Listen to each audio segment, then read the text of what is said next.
I'm delighted to welcome back the very lovely Maria Morrissey with a new hairdo. Fabulous hair, Maria. Gorgeous. Thank you. Yeah, I thought I'd get a bit of a change and celebrate the release date, which is today, funnily enough. Official release date. So I have the book here, which is available now. Right, yeah. So for the audio listeners, Maria's holding up her book, The Grieving, Grateful Widow, which came out on Amazon today, which is the 21st of May 2021. And you've got it as a Kindle book and a paperback, haven't you, Maria? I have, yes.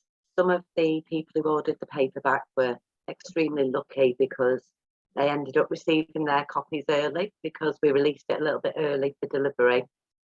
So the people who had pre-ordered Kindle books will be getting their copies through today on their devices, which is really exciting. I know there's a lot of people been waiting for that. Fabulous. So give us a brief overview of the story of the Grieving Grateful Widow. Yeah, so it's based on true events. So it's a psychological thriller. It's about a lady, myself, who had been in a relationship with a man that she absolutely adored, thought he was the man of her dreams. And when he was diagnosed with terminal cancer, her world started to fall apart.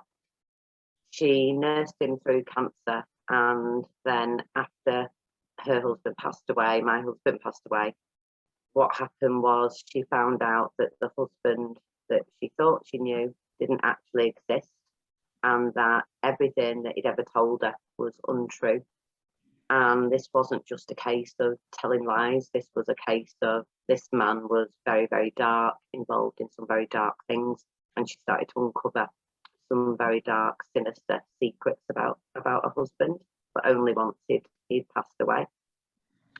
So the book really goes through what she found out, what happened along the way, and it's a bit of an emotional roller coaster, really.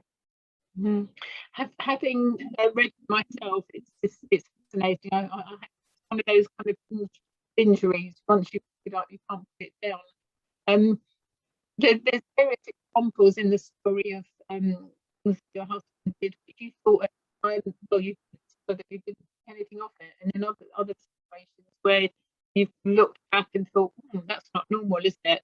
And I believe you've actually had to have counselling and PTSD as a result of happens. It's really quite serious, doesn't it? When you look back, but at the time you didn't realise, you just thought that was a normal kind of way to live.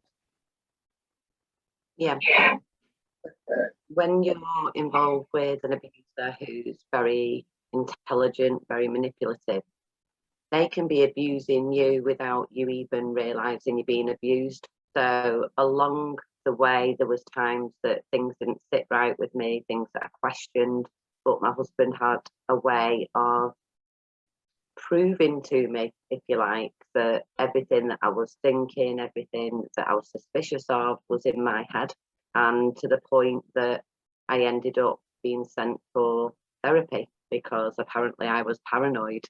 And it turned out that everything that I was so-called paranoid about was actually real and it was happening. But along with that, that was really just the start of things, because after he passed away, I started thinking back and looking at so many situations, things like money. So although my husband was controlling all the money and he was financially abusing me, he did it in such a nice way that I didn't even see that as abuse. It was done so carefully that I always thought everything was in our best interest, my best interest. And it's only later when I look back at so many different things, I can see this whole pattern of domestic abuse that, when I was in that, I was heartbroken that my husband was, terminally ill. I thought I was losing this amazing man. So it's pretty obvious. I didn't think I was an abused wife at the time.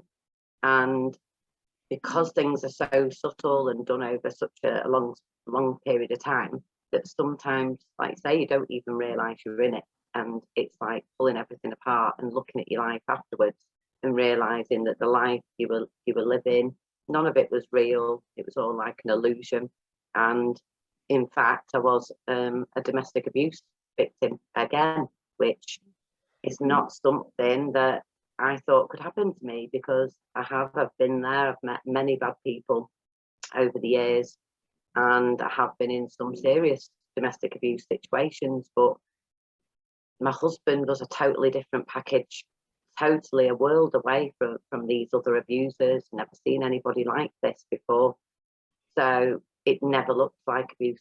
You know, for example, I had one relationship I was in for 4 years, and that was very serious domestic abuse, and that ranged from emotional abuse, gaslighting, physical abuse. But I always knew after a short space of time that that person was abusing me, but I just felt trapped and couldn't get out of it. But the lengths that he would go to, I mean, here's an example of gaslighting. My ex-partner, the father of my child, he used to work across the road from where I lived. And what started happening, I would be in my bedroom and I might be brushing my hair or doing something, and I would feel things hit me on the arm, and I'd be looking around thinking, what on earth was that? And then I was thinking, did I imagine that? What was it? And this kept going every day for probably a couple of weeks.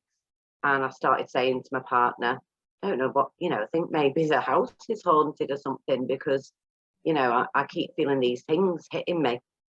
And he said, you're a right weirdo, you are, you've got to be imagining that when you're in the house on your own. How on earth can you say that things are hitting you? What could be hitting you? I said, I don't know. I just feel things touch me and hit me. And then I also started noticing pen lids lying around the floor. When I was hoovering, they were under the bed, and I was thinking, where are all these pen lids coming from?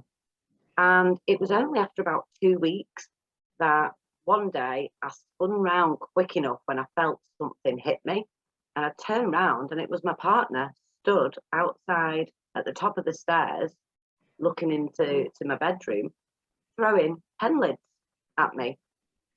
And when I caught him, he was laughing his head off and saying, oh, you've finally caught me now. And I said, what on earth have you been doing? I've been telling you about this for 2 weeks. And he was laughing and said, oh, I thought it'd be funny and see how long it went on for. And well, not really very funny when you were telling me that I was going crazy. I was imagining things. But what I couldn't get my head around was that actual plan. Who one day wakes up and says, I've got an idea. I'm going to go home at lunchtime or throughout different times of the day, nip across the road, go home and throw pen lids at my other half and make her think that she's going crazy. How does someone even think of that? It's absolutely bizarre. And that was a classic sign of gaslighting. But in that relationship, I always knew, he was physically violent, he was emotionally abusive. So I knew all that. I knew that after 3 months, and I was stuck in that for 4 years until I had the guts to go. So that's the difference. And I think by telling somebody that you meet later on in life about these people, if they're similar to these people, they're going to use that against you, and they will mold themselves into somebody who doesn't look like that, and they'll also use your past against you. I get that a lot, where people say, don't tar me with the same brush as this person. You've got all these bad memories, so you're not going to trust anybody. You're going to be like this, you're going to be like that. But I'm actually, considering everything, a very trusting person, and I try and give everybody a chance, because it isn't fair to go around and tar people with the same brush. However, my spidey senses work a lot better these days, and I do find myself now still having these bad men drawn to me, and I find that I can see it now. I've finally got to a point in my life where things do set off alarm bells with me. I met one guy, I went on one date with him, and it was like being on a game show. Everything came out of his mouth, ding, ding, ding. And it was like the game show adding up all the things that were wrong, all these red flags all the way through. And by the end of the night, if I'd have added them up, he'd have had a really big score, to be honest. And it was brilliant because I said, wow, look at that. I've worked this guy out in an hour or two. And I know I'll never go near this guy again because he's got serious issues. And, you know, I've probably met 2 or 3 now since my husband passed away. And, you know, I've even had people say to me, oh, you're paranoid. You know, this is in your head, that's in your head. And they're all trigger words for me. When somebody tells you that what you're seeing around you is in your head, and you know for a fact it isn't, that is a very dangerous path to start walking down. That's in your head. You're damaged. You've got, you know, you're living in the past. You're trying to tar me with that brush.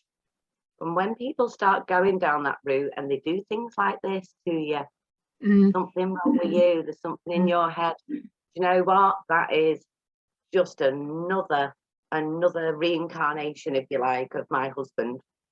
And it does not take me long to work them out. So they might think they're clever now, these psychopaths, these narcissists, these sociopaths, but they're not. And bring them on, because I'm ready for any of them now. And I will spot them a mile out.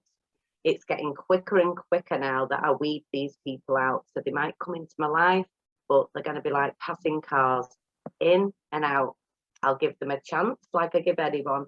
And, you know, and never prejudge anybody. I give everybody the same chance. But if they're showing me the same things, you can't tell me, well, don't you tar me with the same as your husband if they're behaving like my husband. I'm sorry. I've only got certain things to work with here, and I've realised that in the past I've not trusted my gut feeling and I've ignored it, and it's got me in a lot of trouble. So whether I'm right or wrong, if my gut feeling tells me I'm right about you, and yes, you're a narcissist, yes, you're a sociopath, yes, you're a psychopath, and you're behaving in a way that makes me feel very uncomfortable, then yes, I will. I'll tar you with that brush. I'll send you on your way.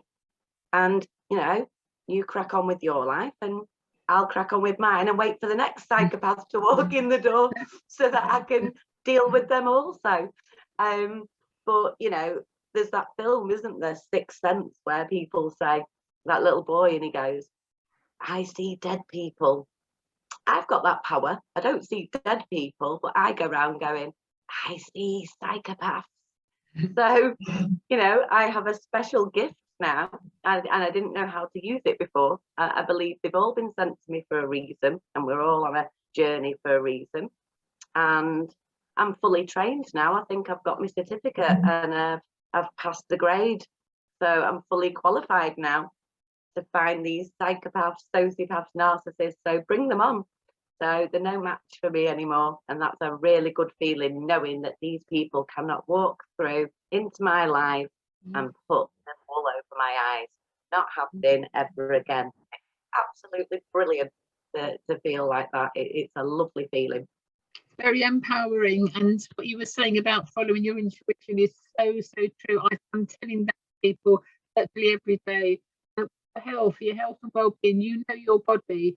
So when you know the feelings in your body are different to usual. So with your newfound gift, where the psycho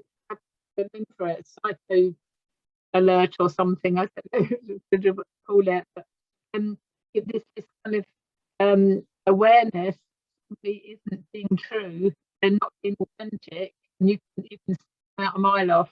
So your body will feel differently, won't it? And when you are aware of your body, what's normal, what's not normal, what's nice feeling, what's not nice feeling, and you can do something about it. So exactly the same with our health and our wellness, our mental health, our body physical health is all connected, isn't it? So all of this must have a tremendous effect on your health career. How have you been affected? So So my health is improving at the moment, and you know, I've had reactive depression, PTSD, which I'm still dealing with.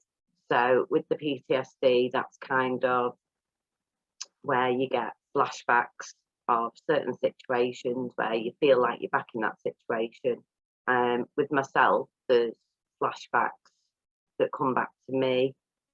Some are of things that have happened, and some are things that it's hard to say really. Some of the scenarios are things that you remember that happened that you weren't scared of when they happened, but now you know the full picture. It can really keep you awake at night. And you know, I've had people say to me about my husband. A lot of people have said, "Wow, you know, do you think he might have killed you?" And once that realization came in that, yeah, I'm 99% sure that had he been alive, had he uncovered things, yeah, he would have done. And then that brings me back to situations that weren't right at the time. However, I didn't realize the danger I was in at the time. So that can sort of start that panic process. But the majority of the flashbacks involve things like the day my husband died. You know, it was, you know, you'll if you've read that part of the book, or when anyone reads the book, it's horrendous. And I could never put it in words how horrendous that day was. And I wasn't prepared for any of those things. And the noises, you know, the sounds my husband made, the look on his face, the things that went on that day, I will never ever forget. And I go back to that day with the flashbacks, and it's that whole sheer panic. I can't do anything, everything's out of control. It's like being on the top of a roller coaster and saying, I want to get off, but you know, there's no way but down. And when my husband had cancer, and I know some people get this, some people don't. Some people can actually smell cancer. And I never knew that I was one of those people until my husband had cancer. And you can really, really smell it. And it's a smell that's indescribable. All I can say is it's like an ill smell, and it's like something on the skin. And, you know, I can have scenarios where I go back there, I can smell that.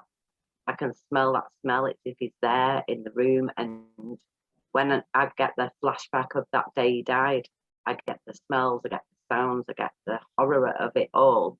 And your heart's racing, and it's like somebody's put you back there. For that moment, you are back there, and it's all replaying, it's all happening again. And it's just sheer panic. Your heart's going, you just absolutely panicking. So there's that side of things, which, to be honest, only really sort of haunt me at night, which is why I think I'm not I've never really been a very good sleeper. No wonder with the life I've had.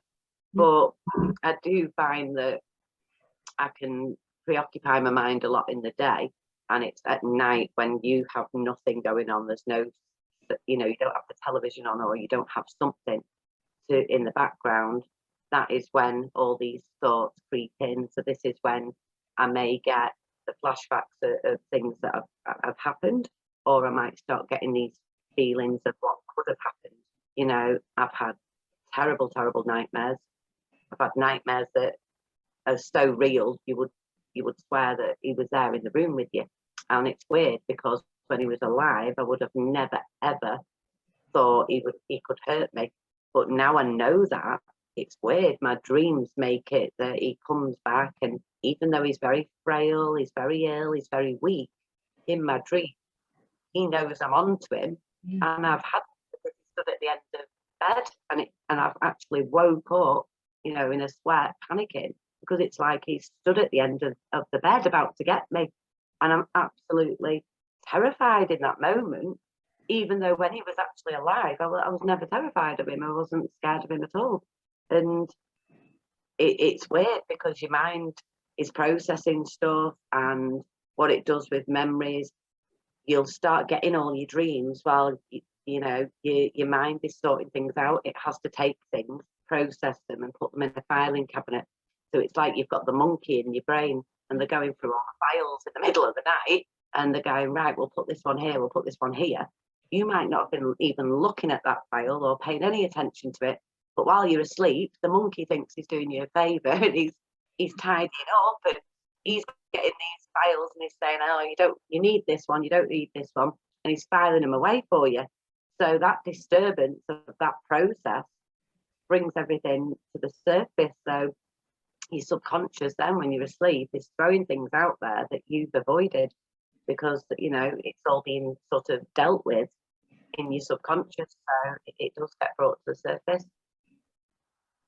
It's very interesting, Maria. Very interesting. We could listen to you for ages, but the ideal thing is for people to go out and buy the book, and they can read for themselves what you've been through, but also how it might make them realise that perhaps they're in a disturbing relationship that they haven't picked up.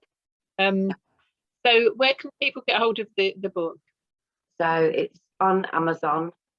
So you can buy it on Amazon Kindle, or you can order paperback. I am looking into other options of getting it into bookstores, but the quickest, easiest way, as you know, is for self-publishing, especially, is to go through Amazon.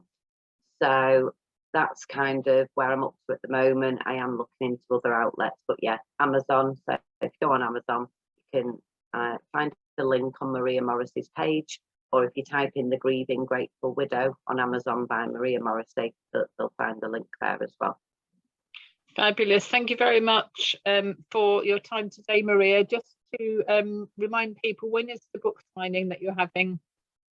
So anybody who's got a paperback who can get down to Preston on the 19th of June, we're having a book signing there at Reps Gym. So that's Reps Gym in Preston, and that's between 10 AM and 2 PM. So please, if you want to meet me and have your book signed, I'd be delighted to meet as many people as possible. Come down, have a cupcake, have a little glass of Prosecco, and get your book signed at Reps Gym on the 19th of June. Marvellous. Thank you very much, Maria. Best of luck. Thank you, Elaine. Thank you.